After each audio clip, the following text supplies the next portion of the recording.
what's going on with the Chiefs? I mean,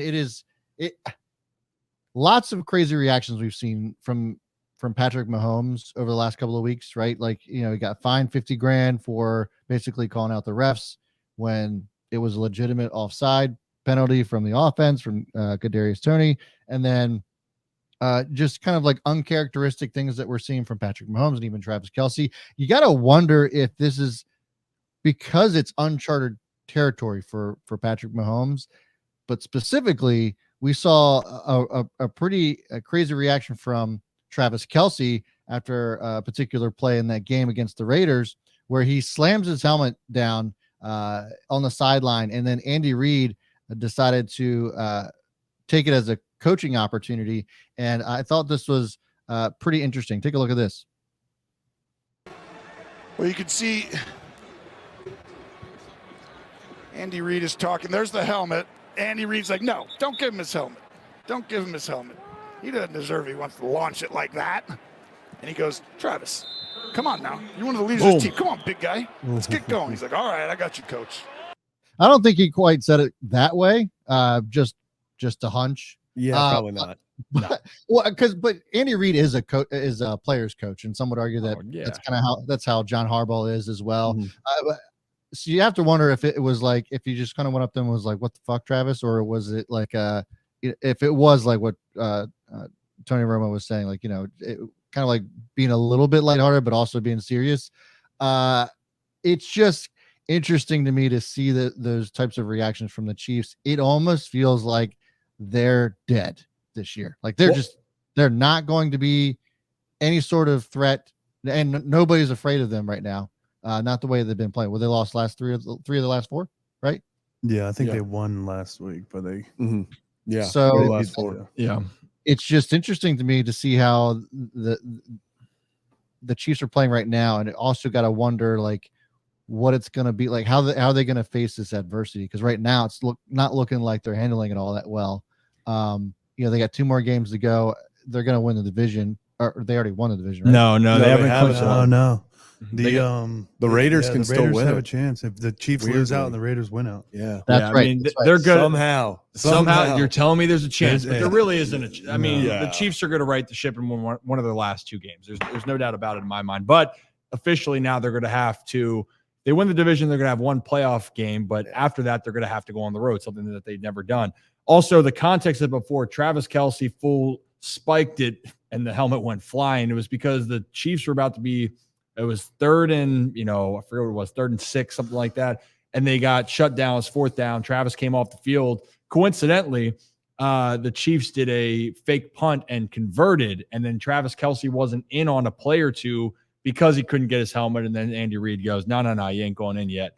And you could tell. I think the crazy thing to me, and I could be wrong, that Chiefs defense is good enough to win a Super Bowl. It's that offense. I mean, what was the stat, Zach? You're the stat guy here. The Raiders did not have a completion from their quarterback after the first quarter. After the first quarter, right? Yeah, which is absolutely insane, especially for a guy who bet on Devontae Adams. Receiving yards. I don't think there's ever been a stat like that in the last 15 years. Imagine someone told you before the game the Raiders are not going to complete a pass after the first quarter. You'd be like, Jesus Christ, what did the Kansas City Chiefs do to this poor team? Well, how bad did they win? Yeah. And that was the point. So where I was going it's like with 36 total passing yards. Yeah. So this is the part where it gets frustrating. Shout out Zamir White for dominating. Yeah, he did. And he did his part.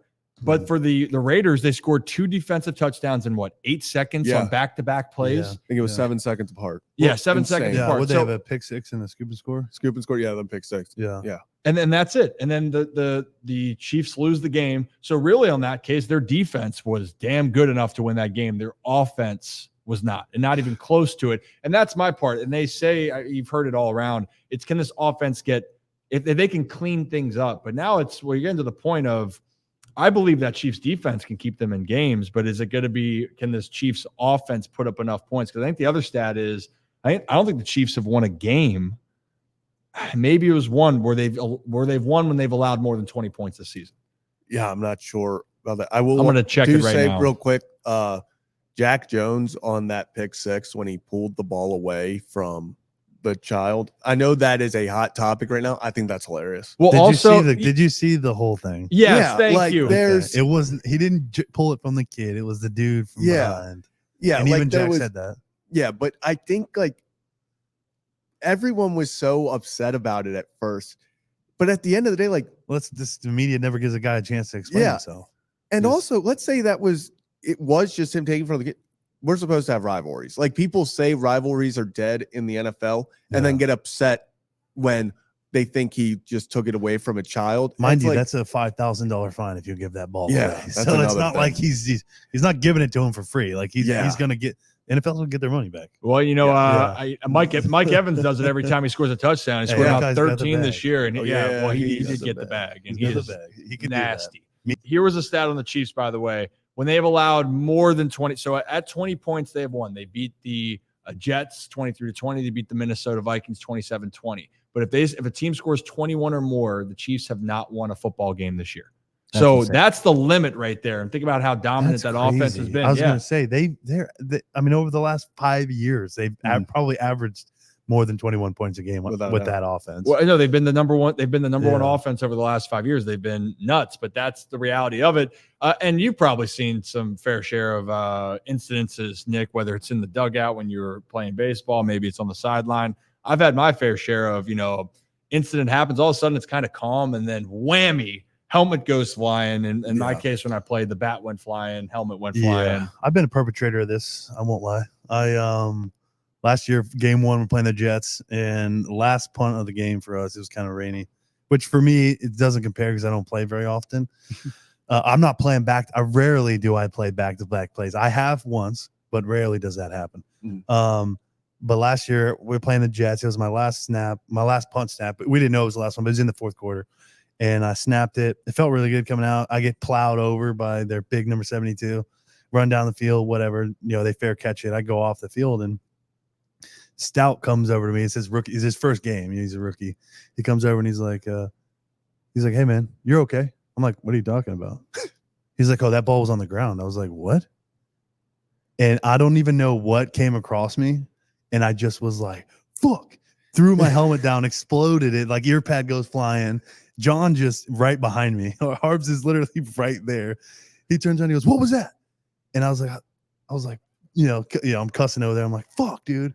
He kind of like grabs me by the pad. He's like, "Hey, you're still the best at your job. Just go do it again."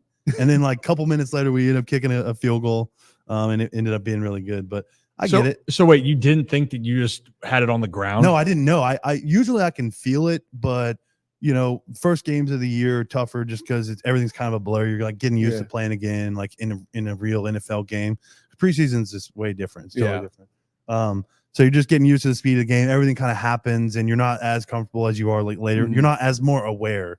You're not as aware as you are later on in the year. But so it felt really good coming out of my hands. I snapped really well that whole game, and that particular one just felt normal, and it was not. It didn't bounce on the ground. Okay, Jordan caught it like at his ankle, and then he caught it, then pushed it off the ground to bring it back up. But it was a shitty snap. I'm not going to take that away. Accountability, it wasn't right on the ground, but no, but it terrible. wasn't good. Yeah, but it didn't roll. No, it didn't do what happened last week for the Commanders. But John is similar to Andy.